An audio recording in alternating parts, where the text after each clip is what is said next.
Hi, I'm King 5 meteorologist Rich Marriott, and boy, we had quite an evening up in the Cascades, at least at Stevens Pass. We had a strong convergence zone pretty much aimed directly at the pass through most of the night. It actually gave them 14 inches of new snow overnight, 17 inches for 24 hours, and the rest of the Cascades basically got about 2 to 4 inches, so it really pumped it up at Stevens Pass. Still the remnants of that at mid-morning, but it's gradually dissipating. It is going to go away. We're going to be looking for just a few showers around during the daytime today. We see a lot of rain shadowing by the Olympics down in the lowlands around Puget Sound, where snow levels this morning are running around 500 feet or so, but there's not much in the way of showers, so we're not really looking much in the way of any wet snow, though if you're near the Cascade foothills, you might see a flake or two. That's about all you're going to get during the day today, but we do expect the convergence zone to pick back up again this afternoon and this evening, and could see another round of heavy snow for Stevens or Snoqualmie passes, or maybe it'll split it up between them. We'll have to watch that as it reforms later on today, it looks like, but at the moment, though, it's just pretty much aimed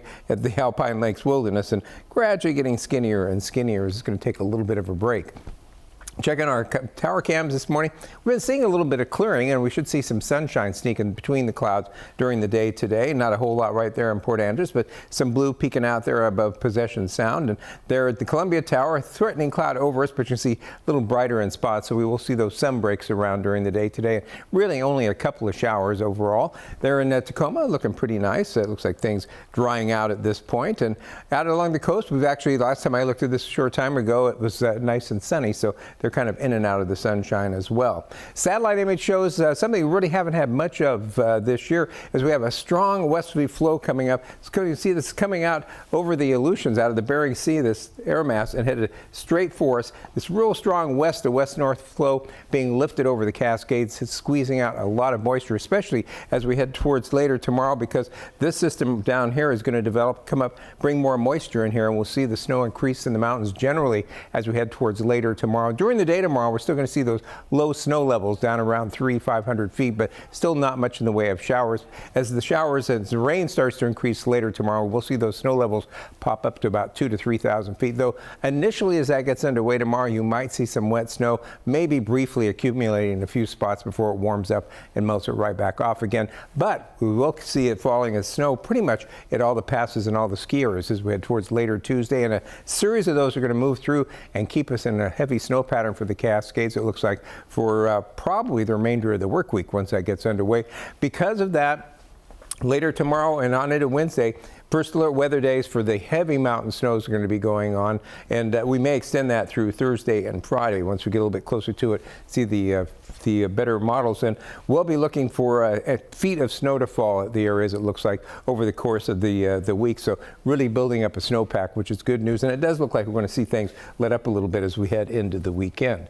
Take a look at the computer model. You can see as we move through today, it kind of clears out. We don't have much going on. Tomorrow morning, when we're going to be looking for the coldest temperatures and snow levels down around sea level, you can see we don't have much in the way of any moisture around. It might just be a few spotty showers at that point, but you can see the moisture poised off the coast. That'll move in the afternoon and evening, and that's when we might actually see, at least briefly, some wet snow in a few places. And then as we head into early on Wednesday, that first little impulse goes by, still seeing snow in the mountains, but then we get a much wetter one that moves in during the day on Wednesday on into Thursday, and yet another one that comes up over us as we go from Thursday into Friday. So basically looking at a wet week. It does start to improve or dry out a little bit as we head into the weekend with just a few showers around on Saturday. But we do look to see another system starting to push in here as we head towards later on Sunday, it looks like, and that is going to be probably wetting us down to wrap up the weekend, but we will get that break over the weekend.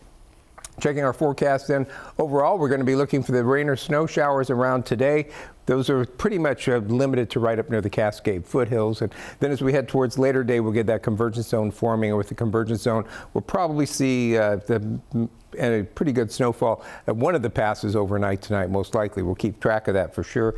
Then as we head into Tuesday morning, fairly dry around the area, just a couple showers, but those low snow levels. And chilly temperatures, the lows tomorrow morning are going to be in the upper 20s and low to mid 30s, so a chilly day. And then we'll see increasing precipitation in the afternoon. Again, that could start as wet, slow in a few places like over towards the Hood Canal, out towards the Cascade foothills, but snow levels will rise up by later Tuesday night up to 2,000 to 3,000 feet, so it'll switch over to rain pretty quickly. Up in the mountains, though, it will stay snow, it looks like, all the way through. The snow levels will pop up to about 3,000 feet on Wednesday and stay there all the way through the remainder of the week, so we'll be piling up the snow. And computer models, at least through early on Thursday, say we should see anywhere from about 1 to 2 feet of snow up in the Cascades, and maybe more as we head towards the end of the week before we get into that little bit of a break over the weekend. So we're 11 days away from the official arrival of spring, and maybe winter's trying to make up for lost time and laying down a lot of snow this week.